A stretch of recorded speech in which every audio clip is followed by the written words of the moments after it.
Hi, I'm Arsenio. I'm Lonnie. I'm Murray. This is Viewer's Verdict. Today we're talking about Ready Player One. Yes, the newest Steven Spielberg movie. Yep.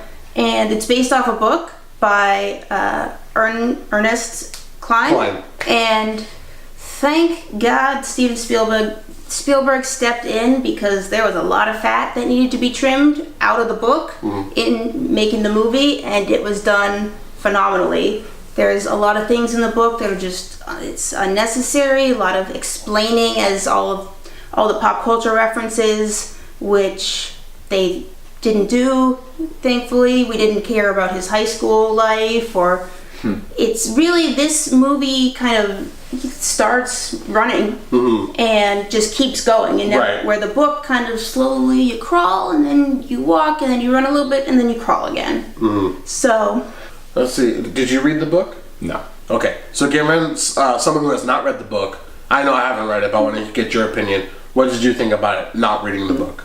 Essentially, the journey of one video game player in a VR game. it's like a VR world. Yeah, just barely pre-apocalyptic world where everyone just lives in VR, and everyone takes this VR world that they live in so seriously. Some people never even leaving it. They barely go to the bathroom and stuff food down their throats. They spend every other minute in VR. People are actually killing each other over this, and it becomes an issue of who's going to find the Easter egg, who's going to find the keys that lead to the Easter egg. And it's to the point where it's the little guys versus this mega corporation with Ben Mendelsohn at the top of it, and he would actually kill to get in the way. It's a fun movie. All the references are allowed to be seen, and instead of wasting time on them, you just see them and like, hey, I saw that. Oh, isn't that the truck from, or is that the car from? Yeah. And it's fun. Yeah, and especially because I saw this movie quite a few times. But I love how all the references were there, just laid out for you. And if you caught it, you caught it. If you didn't, you'll catch it later. So like, I didn't even catch that it was the Zemeckis cube until when they went to the dance club place. He was like, "Oh, it's a Zemeckis cube," and like and you heard the jingle from Back to the Future. I was like, "Oh my gosh, that's brilliant! Like that is fantastic!" And I was so excited by that. Just little things, and it was just so many references and so many little things. Especially me, I love video games and I love watching movies and everything. Just experiencing that, and so it was like a lot of nods to gamers, a lot of nods to people who watch just movies in general. Especially one spoiler kind of a thing. I'm not going to spoil because I know I grinned ear to ear when it happened. And especially you'll go to a hotel that you may not want to be caught by yourself. That was fun. I think this movie was tons of fun. Had the Spielberg magic in it from beginning to end. Oh, yeah. I love this movie. My only thing though, I think the love story between Artemis and Parzival, that was very lacking. And I think that there was some Ben Mendelsohn, he did a good job, in my opinion. I think he did a really good job, but I feel like I wanted him a little bit more fleshed out. Like, I feel like he was a little bit too much of a cookie-cutter villain. Yeah. Not in my opinion, but, I mean, that's, what do you They guys may say? have focused too much on the anti-corporate and needed to focus more on the person. Right, exactly. That's yeah, exactly. Interesting, yeah. In the book, they do flesh out the romance way more.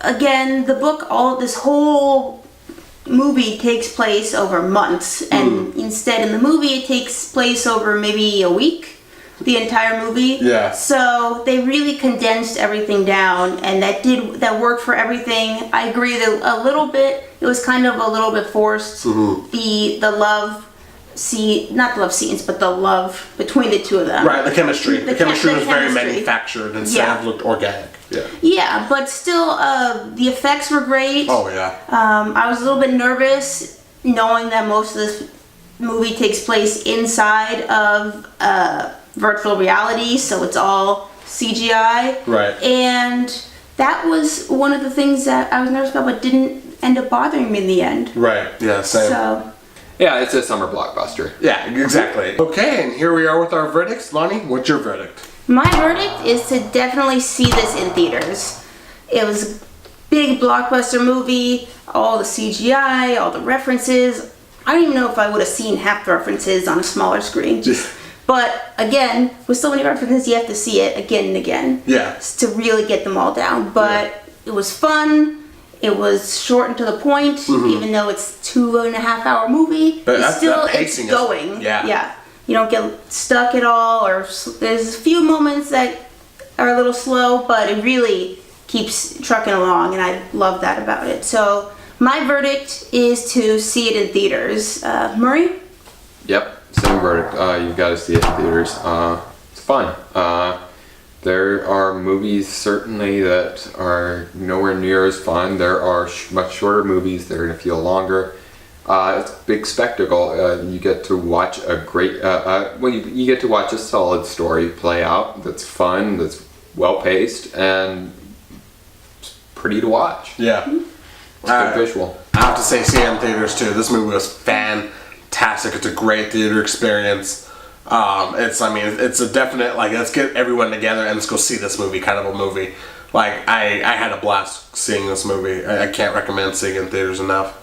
Like a repeat showing too in theaters. At least for me. Yeah, definitely. So, that is our viewer's verdict on Ready Player One. I'm Lonnie. I'm Arsenio. I'm Murray. And this is Viewer's Verdict.